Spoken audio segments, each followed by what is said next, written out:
Hello, I will show you how to draw a plot in Sigmath. Let's start with turn on show grid mode.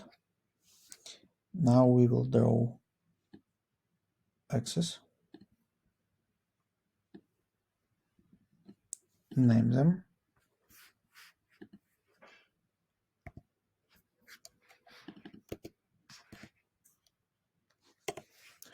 and what we're gonna draw.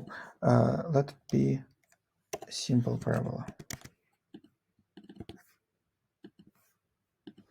So we need some points. 0, 0, 1, 1, 2, 4, 3, 9, minus 1, 1, minus 2, 4, and minus 3, 9. Now we have to choose line tool and round edges,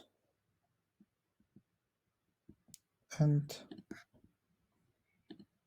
let's draw it.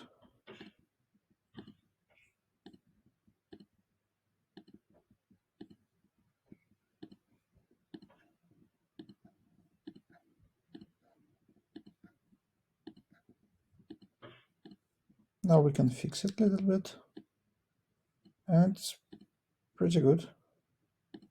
So that's it.